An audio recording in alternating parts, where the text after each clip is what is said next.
Drone సిటీకి వెళ్తున్నాం.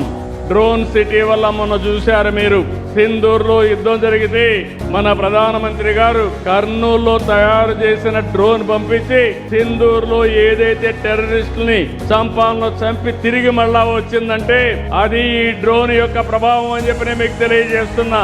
దేశంలో ఎక్కడా లేదు డ్రోన్ సిటీ. మొట్టమొదటి కర్నూలులో ఓర్వకల్లో డ్రోన్ సిటీ పెట్టాం.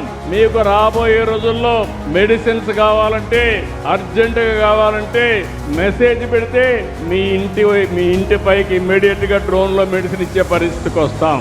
అంటే అదే కాదు, ఏదైనా సరే మీ పొలాలకి ఎక్కడ తెగులుందో ఆ తెగులు చూసి ఆ తెగులు మీదనే క్రిమి సంహారక మందులు వాడే పరిస్థితి వస్తుంది.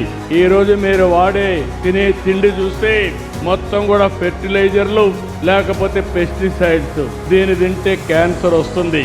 ఈ రోజు పంజాబ్ ఉంది. ఒకప్పుడు పంజాబ్ లో ధాన్యం పండించేవాళ్ళు, అక్కడి నుంచే ధాన్యం అంతా దేశానికంతా వెళ్ళేది. ఈ రోజు పంజాబ్ లో మీరు చూస్తే ఫెర్టిలైజర్స్ ఎక్కువ వేసి ఆ ఫుడ్ తిని అందరికి క్యాన్సర్ వచ్చి ఈ రోజు పంజాబ్ నుంచి ప్రతిరోజు 2 ట్రైన్లు ఢిల్లీకి క్యాన్సర్ పేషెంట్ తో పోతున్నారంటే అలాంటి వాతావరణం మనకు వద్దని చెప్పి నేను మీకు తెలియజేస్తున్నా. అందుకే మన రాష్ట్రంలో డ్రోన్స్ వాడదాం.